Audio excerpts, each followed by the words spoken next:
जब देवी दुर्गा ने महिषासुर को मार गिराया तो उसके बाद आदि शक्ति के रूप में उनका महत्व बहुत बढ़ गया।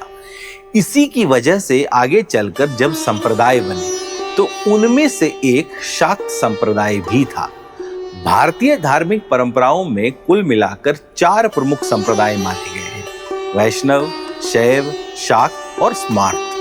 इन 4 प्रमुख धाराओं में शाक्त संप्रदाय विशेष स्थान रखता है। इसे देवी का संप्रदाय कहा जाता है क्योंकि इसका मूल आधार आदि शक्ति की उपासना है। शाक्त मान्यता के अनुसार समस्त जगत का मूल कारण और आधार शक्ति है। ब्रह्मा, विष्णु और महेश भी उसी आदि शक्ति की कृपा से सृजन, पालन और संहार करते हैं।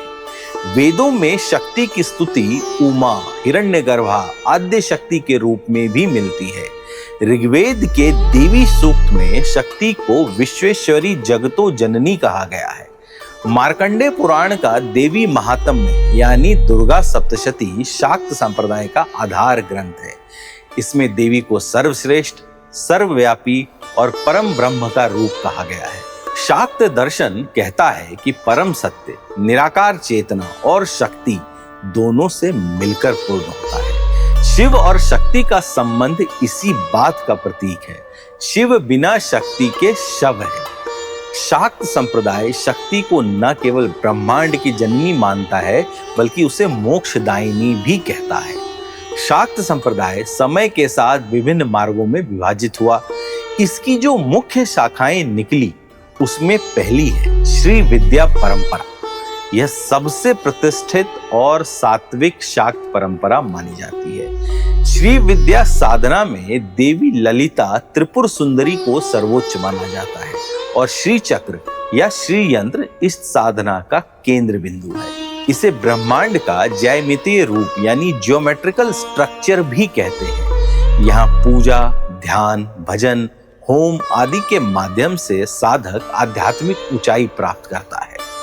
दूसरा है कौल मार्ग, जो थोड़ी गूढ़ यानी सीरियस है और तांत्रिक शक्तियों की बात भी करती है। इसमें साधक माँ काली, तारा, छिन्नमस्ता जैसी उग्र देवियों की साधना करता है। कभी कभी इसमें पंचमकार यानी मांस, मदिरा, मत्स्य, मुद्रा और मैथुन का भी प्रतीकात्मक प्रयोग होता है, जिसे वामाचार भी कहते हैं। हालांकि अनेक कौल साधक इसे पूरी तरह आध्यात्मिक अर्थों में ही ग्रहण करते हैं। तीसरी है 10 महाविद्या परंपरा, जिसमें देवी के 10 गूढ़ यानी कॉम्प्लेक्स स्वरूपों की पूजा होती है: काली, तारा, त्रिपुर सुंदरी, भुवनेश्वरी, छिन्नमस्ता, त्रिपुर भैरवी, धूमावती, बगलामुखी, मातंगी और कमला। प्रत्येक महाविद्या जीवन और ब्रह्मांड यानी लाइफ एंड यूनिवर्स के किसी विशेष पक्ष की प्रतीक है। शाक्त उपासना में मंत्र, तंत्र और यंत्र की बहुत वैल्यू है। जैसे ओम ऐं ह्रीं क्लीं चामुंडाय विच्चे या ओम दुम दुर्गाय नमः।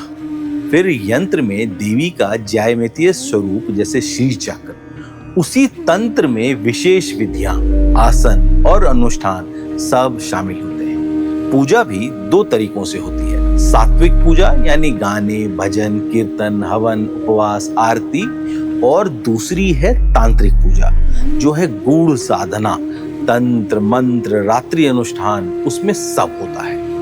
जो कुछ भी तांत्रिक पूजा में हो सकता है या होना चाहिए, यहाँ आपको सब मिलेगा। शाक्त संप्रदाय की मेन टेक्स्ट भी है, जैसे दुर्गा सप्तशती यानी महिषासुर मर्दनी की कथा और देवी की महिमा, जो आपने इस वीडियो में पहले सुना है। फिर है देवी भागवत पुराण, जो देवी को सर्वोच्च ब्रह्म का स्वरूप बताने वाला ग्रंथ है। उसके बाद है काली तंत्र, तारा तंत्र, श्री विद्या तंत्र, विभिन्न देवी स्वरूपों की अलग अलग साधना पद्धति, और आखिरी है तांत्रिक ग्रंथ यानी कुलार्णव तंत्र, रुद्रयामाल और महामाया तंत्र। शाक्त परंपरा को समझने के लिए आपको 10 महाविद्या देवी को भी समझना पड़ेगा। इसमें है काली, समय और संहार की देवी; तारा, रक्षा करने वाली और ज्ञानदायिनी; त्रिपुर सुंदरी सौंदर्य और ब्रह्म विद्या की अधिष्ठात्री, भुवनेश्वरी समस्त लोकों की अधीश्वरी, छिन्नमस्ता आत्मबल और बलिदान की प्रतीक, त्रिपुर भैरवी उग्रता और साधना की शक्ति, धूमावती त्याग और वैराग्य का स्वरूप, बगलामुखी शत्रु का दमन करने वाली, मातंगी संगीत वाणी और कला की देवी, कमला ऐश्वर्य और समृद्धि की देवी। ये 10 महाविद्याएं जीवन के विभिन्न पक्षों जैसे शक्ति, सौंदर्य, ज्ञान, वैराग्य, समृद्धि वगैरह वगैरह की अलग अलग प्रतीक हैं। शाक्त परंपरा से जुड़े 51 से अधिक शक्तिपीठ पूरे भारत और नेपाल में फैले हुए हैं। कहते हैं कि जब सती ने यज्ञ अग्नि में आत्मदाह किया तब शिव शोकाकुल होकर उनके शरीर को लेकर ब्रह्मांड में विचरण करने लगे। उसके बाद भगवान विष्णु ने सुदर्शन चक्र से सती के शरीर को खंडित कर दिया।